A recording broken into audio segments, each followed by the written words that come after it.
Welcome everyone. For today's prep, we're going to start looking at applied optimization. And this is we're going to review over all the techniques that we've seen so far for optimization, and specifically constrained optimization. What's going to be different this time though is we're going to look at examples where we actually have to set up the mathematical model that we're then going to try to optimize. So we're going to come up with the equation ourselves. So we're going to look at one example today for our prep. And in this section, most of the examples we're going to be looking at, or maybe all the examples, are going to be kind of geometric in nature. So we're going to be dealing with shapes. All right, so let's look at the first example here. Let's read through it, and then we'll kind of talk about the strategy. So first, the problem. We want to plant a rectangular garden along one side of a house, and then we want to fence in the other three sides. And what we want to do here is find the dimensions of the largest garden that we can enclose using only 40 feet of fencing. So this is ultimately going to be a constrained optimization problem. So our first major step here is to figure out the objective and the constraint equations. Now, as you can tell, we don't have any equations that are given to us. So we actually have to cook these equations up. And for these types of problems, you almost want to think of there being a step zero.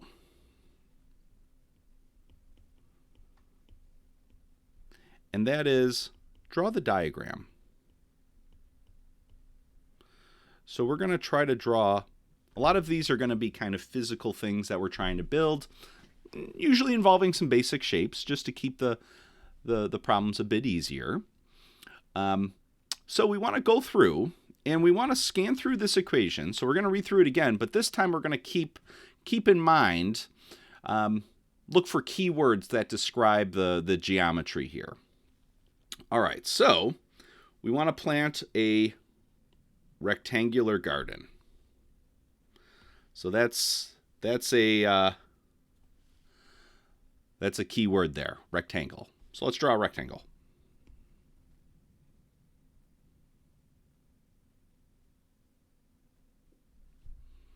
And thank you for the the autocorrect there. All right, so we got our rectangle, and what else do we got? Well, one side we're gonna fence in three sides, and then the other side is gonna be up against a house.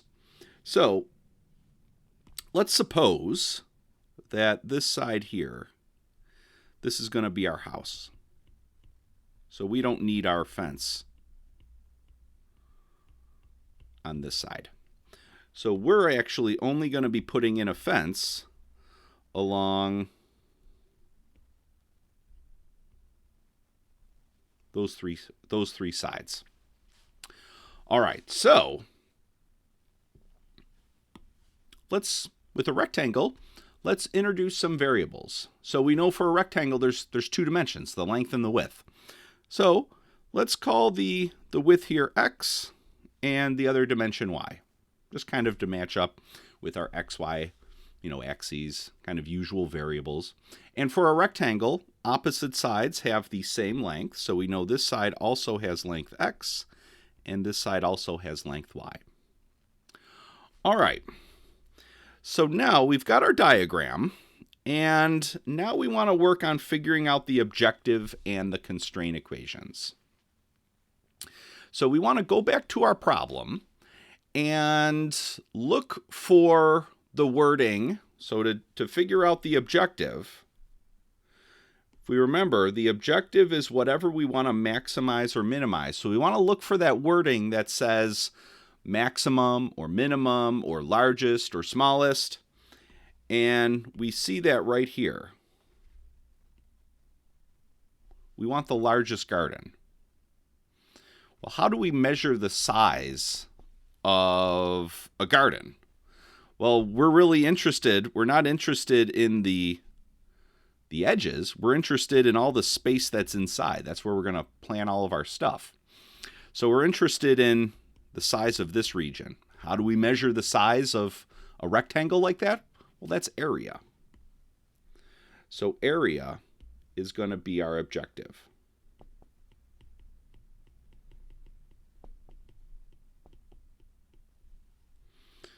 All right, so let's actually, based on our diagram and based on the variables that we came up with, what's a formula that we could write down for area?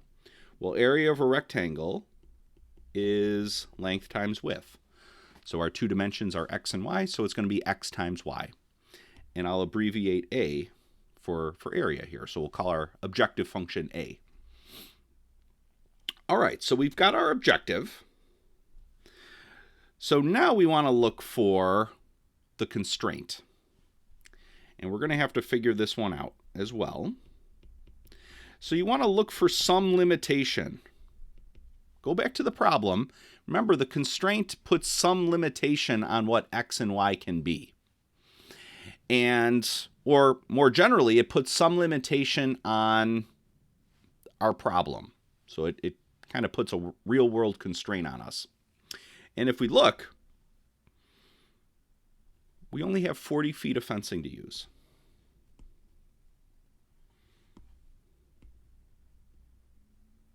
So if we wanted to make our garden as big as possible, well, then just make a really big garden. Doesn't matter. Well, we can't because we only have 40 feet of fencing to actually use. So that's going to be our constraint, is the amount of fencing. All right, so we only have 40 feet of fencing to use. So we have to go through and figure out how much fence are we going to use over here? Well, we're measuring fencing in length.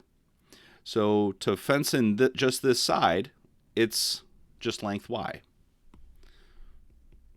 Okay. Then to fence in this side, well, we're measuring, again, fencing in length. So the length of that side is x. So we're just going to add it. We're going to keep a running total here. And then to fence in the other side, that's length y. And then we don't have to fence in this side here because we're kind of taking advantage of the house. So the house is going to act as our fence on that side. So we're actually only going to be using fencing on those three sides. And if we clean this up, we can simplify this, and we end up with 40 is equal to x plus 2y. All right, so we've got our constraint. So our constraint was related to the amount of fencing, and our objective was what we were trying to maximize in this case. We want the largest garden. So now we've got our two equations. We've got our objective. We've got our constraint, all nice and simplified. So now it becomes just a regular constrained optimization problem. So now we can run through the rest of our steps like usual. So the second step is to solve the constraint equation for one of the variables. Doesn't really matter which one, whichever one's easier. So in this case, x is going to be the easier thing to solve for. That way we don't have to divide by 2. So we take our constraint, which is 40 is equal to x plus 2y. And in this case, we're just going to solve this one for x. And we get x is equal to 40 minus 2y. Then step 3 is we're going to take this result and we're going to plug it into our objective. So we take our original objective, which is a is equal to x times y, and we're just going to plug in. So we're going to get a is equal to, and what we're going to do is wherever we see an x in our original objective, we're going to replace it with what we solved for x here. So in this case, 40 minus 2y, and then we have our times y. All right. So we know we're going to do some calculus with this thing, so let's multiply it out. And when we do that, we get 40y minus 2y squared. So distribute the y there. All right, so now we have our one variable function. So that's That's part of our constrained optimization here. Is the goal is to end up with a one variable function. So there's only one variable now. So now we're ready to do our finding and classifying of the critical numbers. So first we're going to find our critical numbers. Okay. How are we going to do that? Well, we calculate the derivative. So our function's called a, so we'll calculate the derivative. We'll call it a prime. And differentiate the first term, we get 40. Differentiate the second term, we get minus 4y.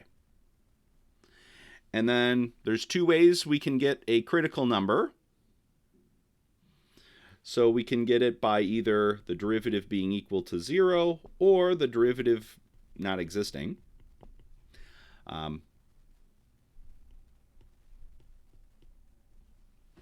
There's no division by 0 at all, no negative exponents, so we're not going to get anything from here.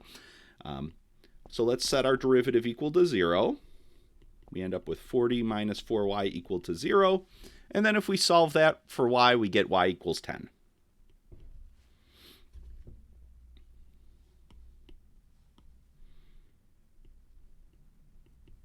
All right, so that's our critical number. So now we want to classify it. So that's the second part of this. So we want to classify our critical number, just to make sure that we're actually getting a maximum there. So we want to find the largest garden. So far we know right now this is a critical number, so we only know that something special is happening here, or potentially could. But we actually have to know for certain. So this is where the classification comes in. And there's two ways to classify a critical number, either with our first derivative test or our second derivative test. So let's use our second derivative test. So again, when you do this, state which test you're using, and then go and do it. All right, so second derivative, as the name suggests, we need a double prime, our second derivative. So we go back over to our first derivative and just differentiate again. So derivative of 40 will be 0, and then derivative of the negative 4y will be negative 4. And the way we actually classify the critical number is we take our critical number that we want to classify and we plug it into this second derivative function. And when we do it here, the second derivative is just always constant. So anything you plug in, it's always going to give you a negative 4 out. So we're going to end up with negative 4 here. And what does that number tell us? We have to interpret it.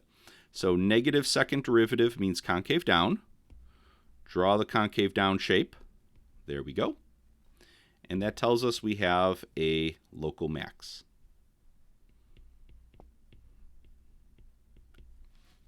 So we have a local max at y equals 10. And actually, we can say a bit more. Because we found only one critical number, not only is this the local max, it gets the free upgrade. So this is an absolute max. So we found only one critical. So this is actually an absolute max.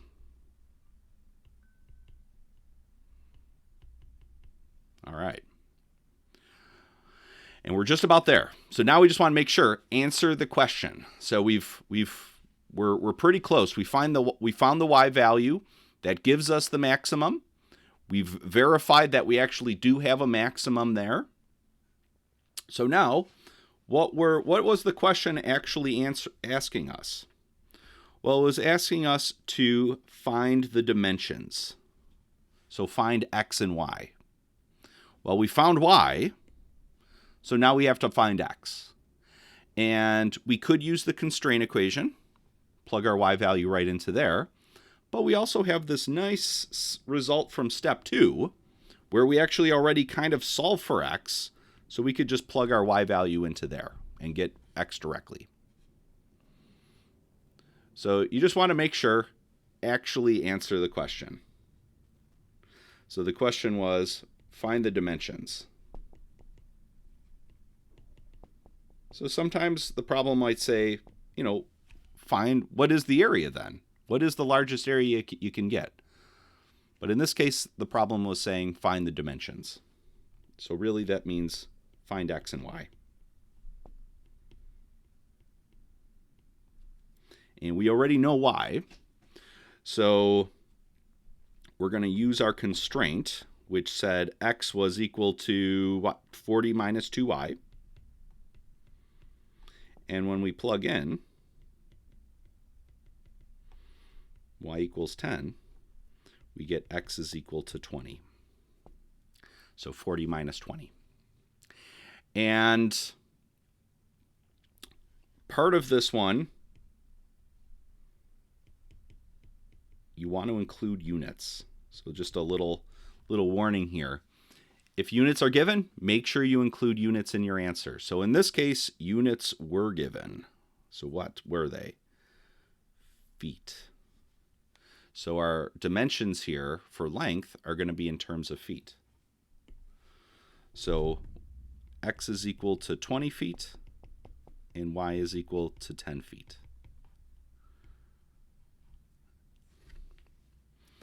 All right, so if units aren't given, so if no units are given, then obviously you're not going to use units in your answer. But if units are given, make sure you include them. All right, so that'll do it for today, and we'll be practicing more of these in class. So we'll see you then. Bye-bye.